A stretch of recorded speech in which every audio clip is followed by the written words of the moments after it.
Assalamu alaikum. We have with us Major Shahbuddin sir, who is a very prominent figure in the town of Manibati. He has been he has a background in history as a profession, and he has also been a principal of Islamia Men's College and Women's College as well. So we will be speaking with him in general about history and Manimadi, history of Manimadi and Muslim culture and etc. So without further much ado, let's get to Major Shahbuddin sir. Welcome to the program, sir. Very We are nice. honored to have you here. Thank you very much for the opportunity. So we'll first start with a very simple question. We just please tell us about your early life, education, and why did you choose history as a profession? I see.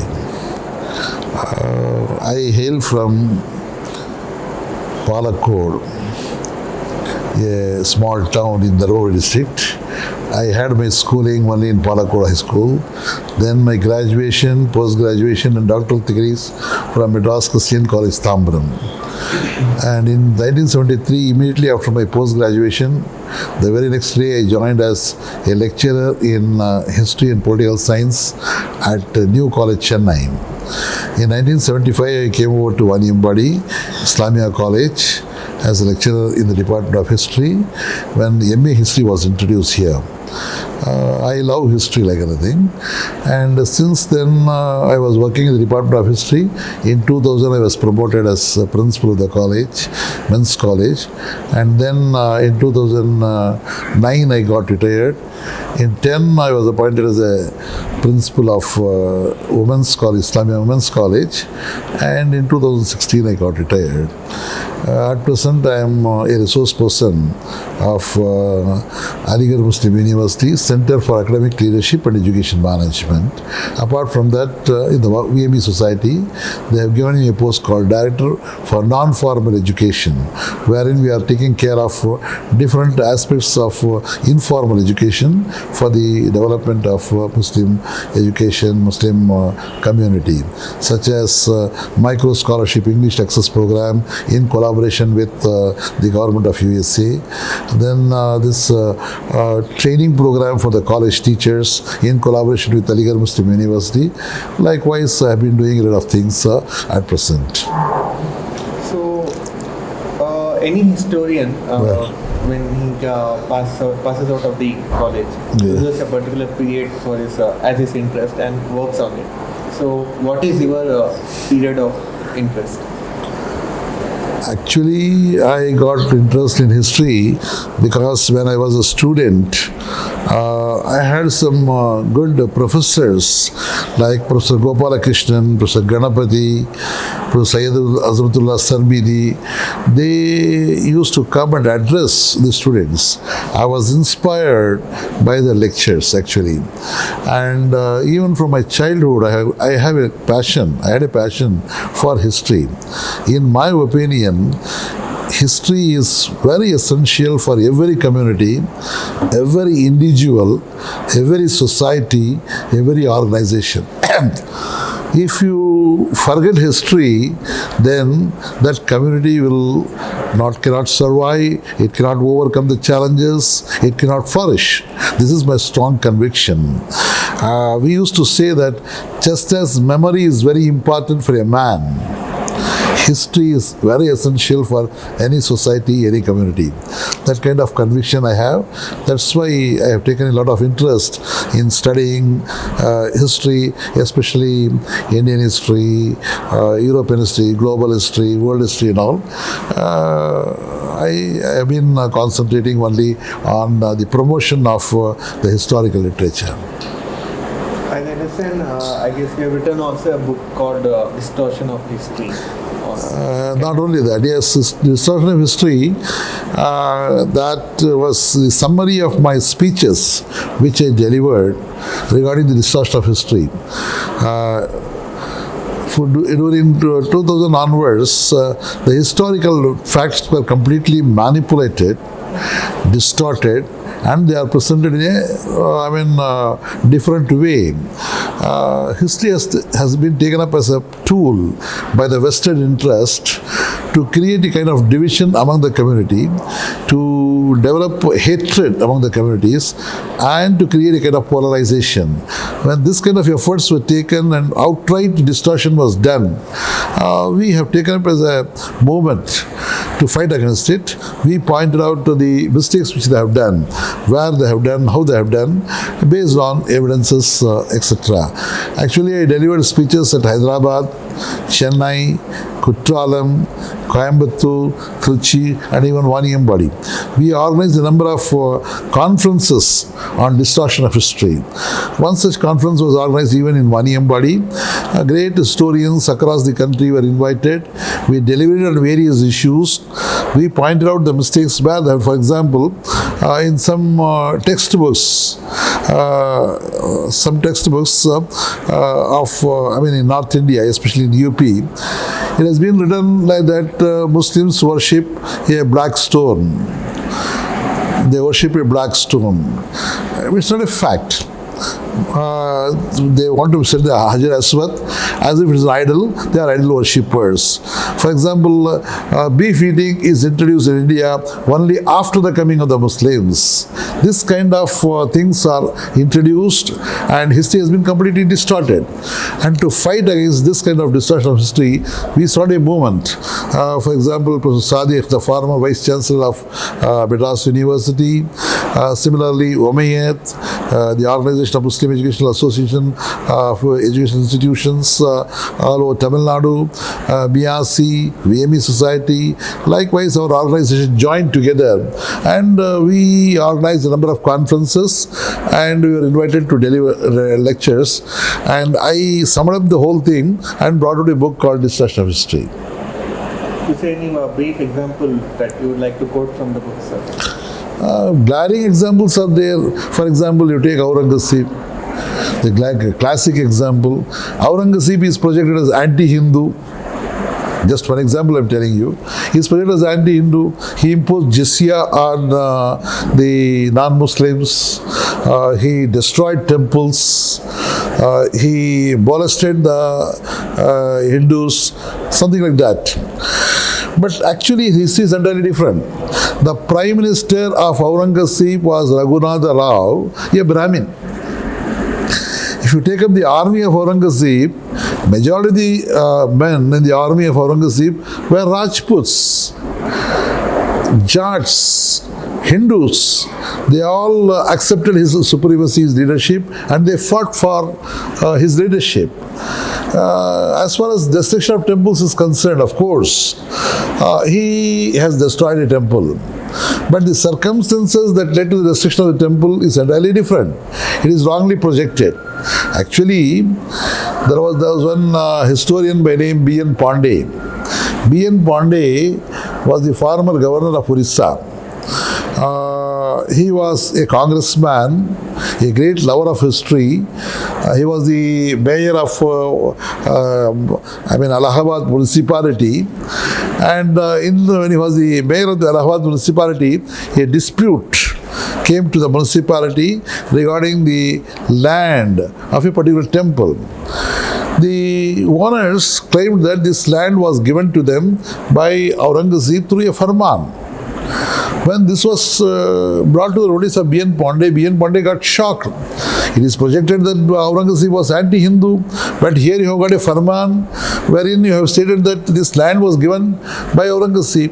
So when he came to know that, he collected farmans throughout India. He came to understand that more than 400 farmans were there through which Aurangazeb had given liberal grants to Hindu temples. So he made a thorough search and research on all these things, and finally he has brought to light that Aurangazeb was neither anti-Hindu nor pro-Hindu. He was a nationalist.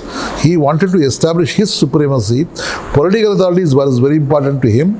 And when the question of destruction of temple is concerned, the classic example is the destruction of Vishwanath temple. The army of Aurangazeb was marching towards Calcutta, Bengal. On the way, all the Rajput princes wanted him to make a halt, so that they could go to Ganges, they could have a dip in the Ganges, and then they would worship the Lord Vishwanath in Kashi, and then they could move. When the request was made by the Rajput leaders, Aurangzeb accepted the request. A halt was made. All the soldiers, the Sardars, Mansabdars were asked to go and have a dip in the Ganges. They were also allowed to worship in the Kasi Vishwanath temple. Everything was done. But after return, when they were about to move, he took a roll call. At the time, even the Ranis of the Rajputs used to accompany the soldiers. When a roll call was taken to find out whether all people have returned, it was brought to the notice of the emperor that one Rani, by name Rani of Kutch, was missing. Immediately, Aurangzeb made a halt. Asked, no question of moving from here. You must make a thorough search and find out the whereabouts of Rani. When thorough search was made, they came to understand that there was a staircase near the statue of that Vishwanath idol, and when it was removed, there was a staircase to go underground, and the people went inside, and they found that there was a hall inside that temple where the Rani was molested, raped, and she was spoiled. She was crying and wailing.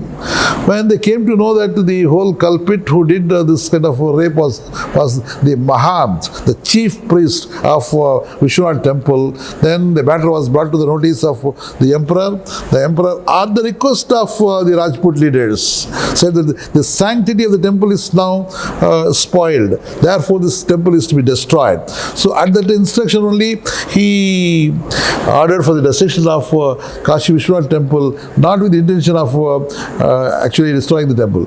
This is the thing. Another thing is, he has destroyed even the mosque. If you look at the history of Aurangzeb, he has destroyed the mosque. For example, the classic example is the Golconda Mosque. In Golconda Jamia Mosque, the Sultan who has to pay tribute to the Emperor Aurangzeb did not pay the tribute regularly. Instead, he collected the taxes from the people and he dumped it in a particular place where he has built this Jamia Mosque, Jamia Masjid. And when this matter was informed to Aurangzeb, he took action and the forces were sent. When it was resisted by the Sultan's forces were defeated.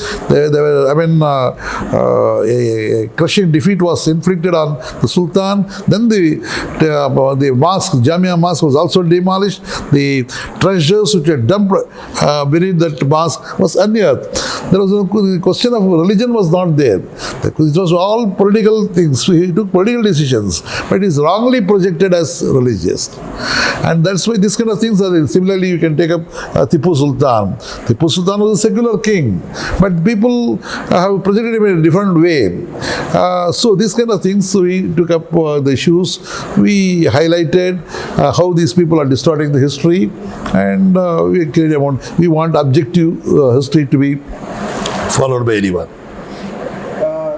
On that question, you mentioned objective history. Yeah. So, no historian studying the history or making a note of history will be 100% free of biases. Yes. But, yeah. So, let's say if you take it from a Hindutva point of view, they see it as there was a great civilization before the Muslim came from the northwestern and destroyed the civilization. And if you take from a European point of view, the history is seen as a white man's burden. Like they want to emancipate the Oriental, Indian, Eastern civilization. Or if you take from a Muslim framework, it is seen as a constant battle between the Haqq and the Batil. So, what is history according to you? History can't be objective in 100%. Yeah, history cannot be objective 100%. That statement is, of course, to some extent, apparently seem to be correct. But what I'm telling you is that it depends on how you are presenting the facts. Facts are there. If facts are projected as they are, that is history. But when you add certain things to suit your conviction, to suit your whims and fancies, and project it in a different way, then the manipulation starts, distortion starts. For example, the layman's example I tell you, suppose there are two drunkards in Vaniyambadi bus stand. They are fully drunk, fully intoxicated, and they are quarreling among themselves. One, it so happens during the quarrel, one, it seems, say, imagine, he stabs the other is killed. Then the next day in the newspaper, people, if they are very objective, they should project that two drunkards at the Vaniyambadi bus stand yesterday were fully drunk. When they were fully intoxicated, they picked up a quarrel. Ultimately, one was murdered. This is objective presentation of the fact. Instead, if you have got ulterior motives, intentions, you can project it in a different way. Just go and find out whether one is a Kshatriya, the other is a Sudra. You can say that a Sudra was stabbed by a Kshatriya at the Vaniyambadi bus stand, suppressing the fact that they were fully drunkard, they were fully intoxicated, and all these things. This is a kind of manipulation, distortion that takes place. Writing of history, I tell you, if you look at the history of civilization, the first person who focused on writing objective history was Ibn Khaldun. The art of writing history was taught only by Ibn Khaldun in his Muqaddama. He has given the rules, regulations, the methodology, everything. Even if you take up India, ancient Indians did not have the sense of history. This has been quoted by even professors like Rai Chaudhary, Majumdar. These people have accepted that the ancient Indians do not have the sense of history. They do not have the practice of writing, documenting things. They used to tell stories. You have got rich literature in ancient India. For example, Vedas, Upanishads, Puranas, Idihasas, Sanskrit literature. Everything is there. You have got rich literature. But as far as history is concerned, you do not come across any standard work in the ancient Indian period. The only book which reaches some standard of history is Kalhana's Rajatarangani. Except Kalhana's Rajatarangani, other works are not historical, they are all very, because imagination plays a very important role in the writings, and they are not based on facts. And the art of writing history was introduced in India only by the Muslims. Al-Biruni, who came to India, he visited India several times. He studied Sanskrit language and literature. He mixed up the people. He collected the information. He wrote about the civilization of the Indians, the Hindus, their scriptures, everything.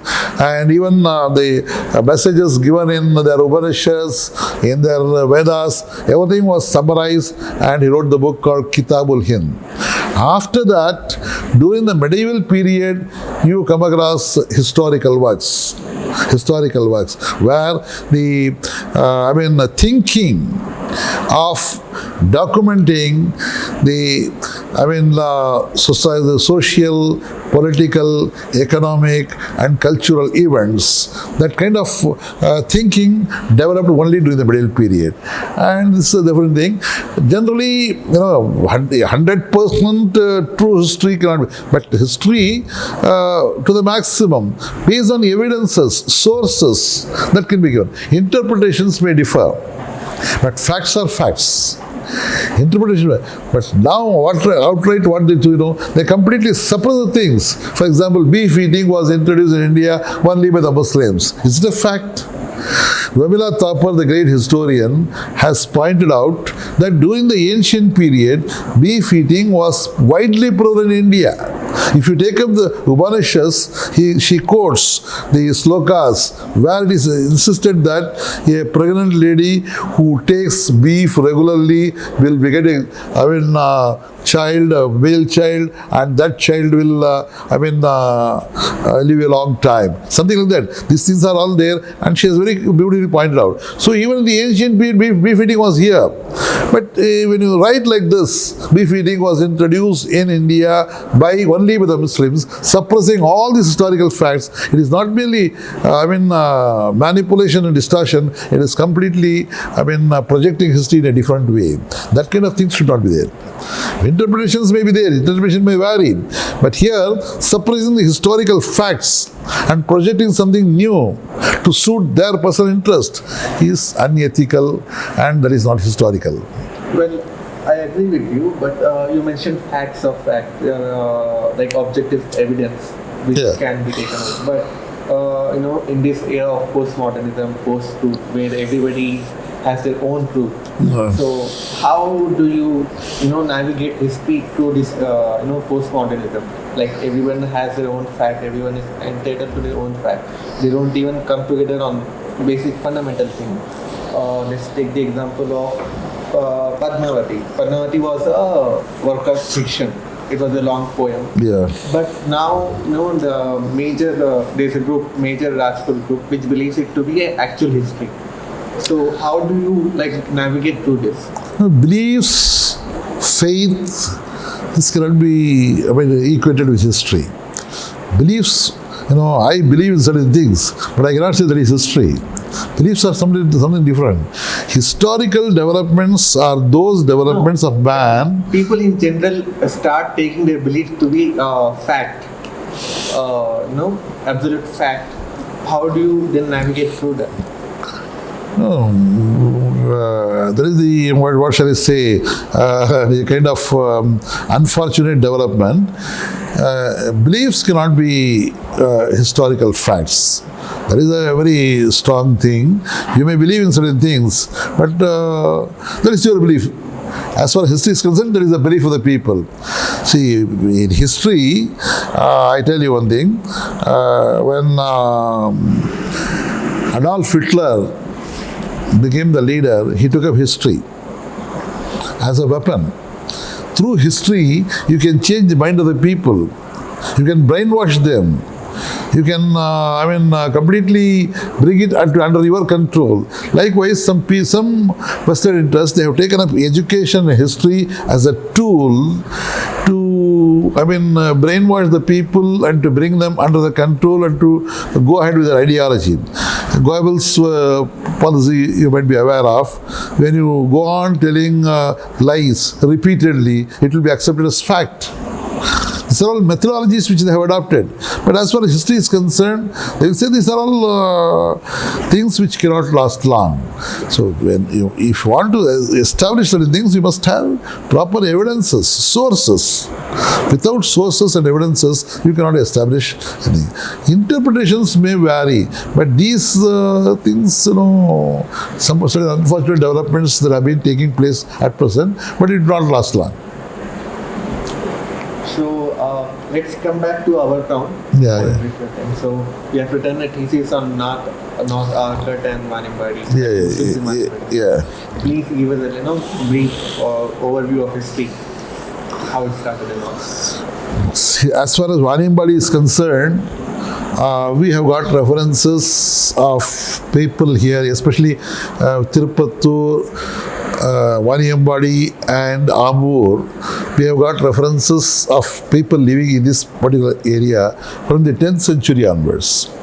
From the 10th century onwards, we have got evidences of people living in this area. But as far as Muslims are concerned, 90% of the people are migrants. As far as Vaniyambadi is concerned, 90% of the people are only migrants. They had come from different places. Even from the family names, you can identify, understand very well that Alangayam Zafarullah, Krishnagiri Nasrullah, Palligonda, likewise people had migrated from different places. That's one thing. And they have migrated for several reasons, though that is a different way. And another important thing in CC, conversions have started here from the 11th century onwards. There was one Khalifa of Natharwali of Trichy, who came to this particular region, stayed here and started preaching Islam. Apart from preaching Islam, he was a Sufi saint. He was a Khalifa of some 500 men. He came and stayed at Yelagiri Hills. He was called Pahad Khan Wali. People called him as Pahad Khan Wali. His original name was Sayyid Shah Rahmatullah Alayhi. He lies buried near the bus stand at Tirupattur. You can go and find his graveyard there. It is, even in that graveyard, it is written like that. He is from Istanbul. From Istanbul, he had come to Trichy, stayed here, learned Tamil language and literature. Then he was a Khalifa of Natharwali, and then he was deputed by Natharwali to go to this region, and he came over here. He was a good saint, holy saint, and he was a doctor also, a herbal doctor. He used to cure people and recite verses. He was preaching to someone. Likewise, conversion started from those days. That is one aspect. Second aspect is people have migrated from different areas to this particular region. Originally, the people of this particular town are Tamil-speaking people. They are not Urdu-speaking people. Till 1950s, the mother tongue of the people of Aniyambadi was not Urdu, was only Tamil. Till 1950s. You take up the Jamaat records, you can find everything was in Tamil only. I have collected those things. One Tima Rahim Saab and T. Abdullah Saab, they gave me those records. I have collected, I am keeping it very safely. All records are only in Tamil. When I came to Aniyambadi in 1970s, the older people used to talk to me, Enna Baba Khairiyatungla. Not Urdu was the adopted language. Urdu was adopted by the Muslims during 1940s onwards, more specifically on 50s onwards, and it developed within the short span of this 50 years. There were many reasons for this. Our people had contact with North India. North Indian ulema visited here. When North Indian ulema stayed here, they started talking in Urdu. Urdu was considered as a Muslim language, something like that. But actual transition took place because of our Islamia Girls Higher Secondary School. In Islamia Girls Higher Secondary School, Urdu medium was introduced. The children, the girls studied Urdu language. They developed a kind of taste in Urdu language. They adopted it, and when they had become mothers, then this language was promoted to a greater extent. This is with regard to the language part of this region. And as far as the contribution of Muslims of this particular area is concerned, we have contributed substantially in the freedom struggle, in all national movement. It has got a, commendable role.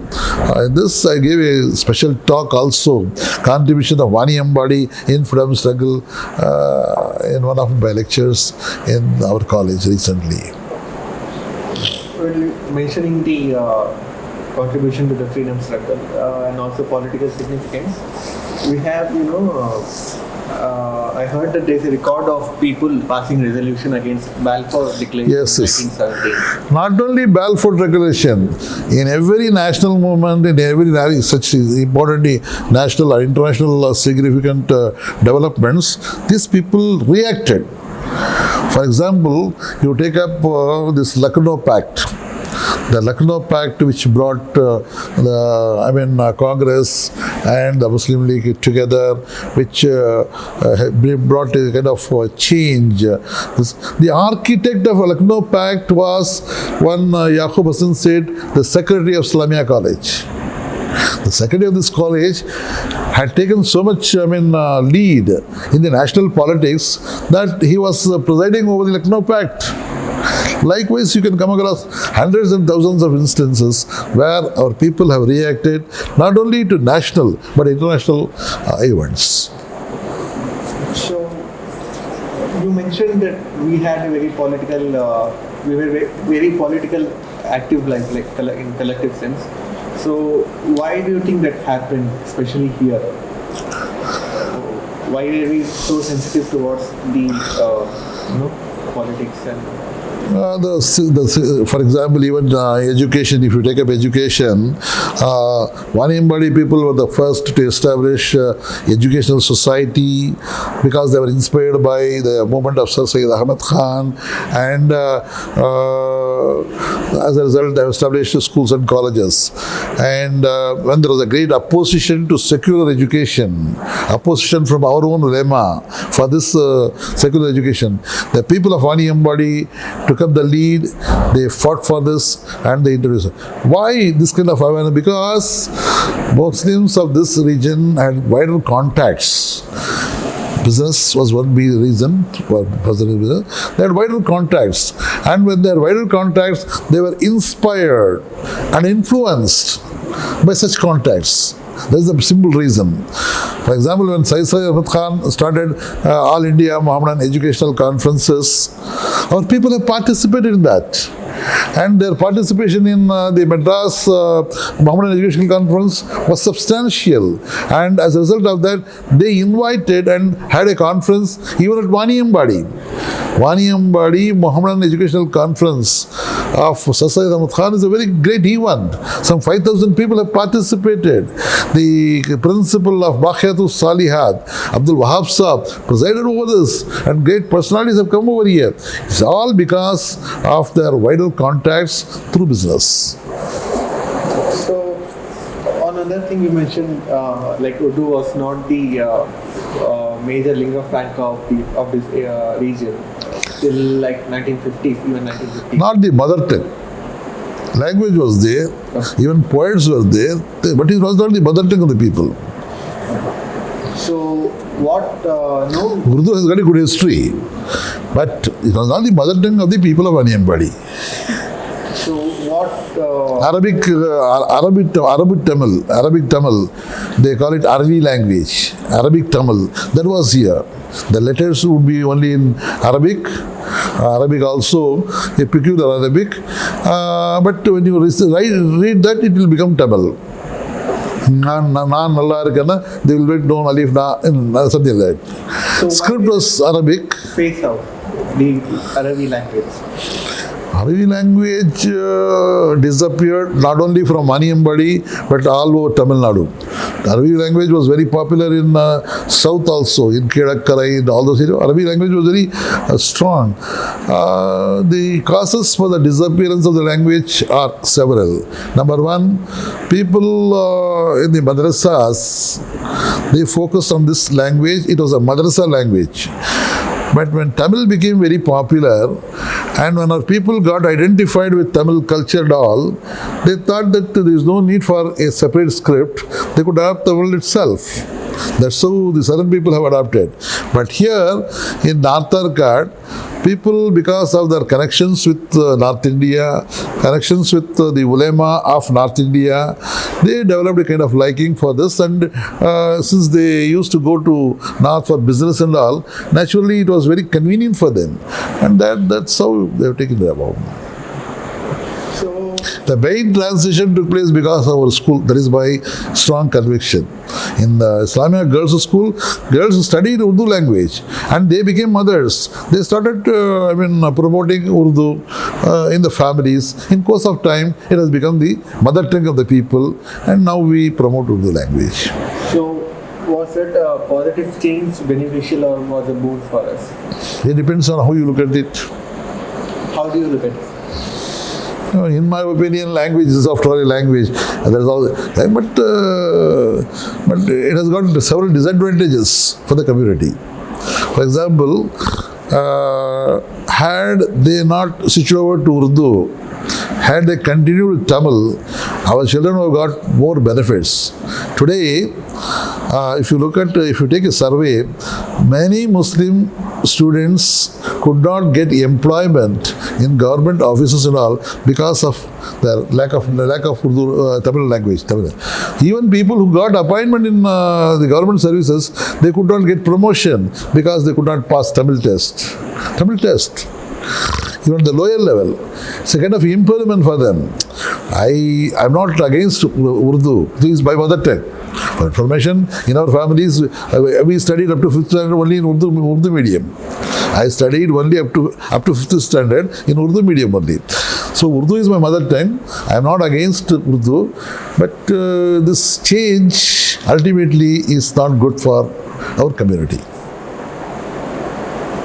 So you mentioned you also did some work on North Arcade. So can you speak about the wider region? In what respect? Give us a brief overview how the Muslim came to saturate in this. Yeah, because this region was under the Nawabs of Arcade.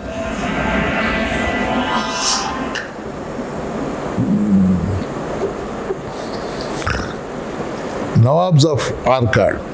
At that time, people from different parts of the region came over here with great expectations for education, employment, job, something like that. So that kind of migration took place. People had migrated from Tanjore. In Tanjore, there was a great famine. Our people, Muslim people in Tanjore, could not make out their livelihood. They sold their lands, they migrated to North Arcade for the living. They came over here, got settled, Tanjore families and all. So such things are there. So the role of Nawabs of Arcade, that was the center of attraction, that was the main attraction for the Muslims to come over here. So let's go back to India. So when you generally read history, it is like disproportionately scaled towards North India. Yes. It is as if like whole of India is supporting North India and struggle against British and all that. So why is it that South India or Northeast India is overlooked or ignored? See, history of India was first documented by James Mills. He started periodization of history and he wrote the history of India first. And he was the first culprit to say that ancient India is Hindu India, medieval India is Muslim India, and British India, something like that. So in all the writings, the colonial historians, we call them imperial historians, they focused only on North India. South India was relegated to the background. And only, during 1940s, 50s onwards, people like Satyanarayana Iyer, Nilakanta Shastri, these people came forward and they documented. Harun Khan Sherwani, History of Deccan, a very monumental work was written. Such people only, they brought to light the history of South India. Till then, South India was relegated to the background, only North India was focused.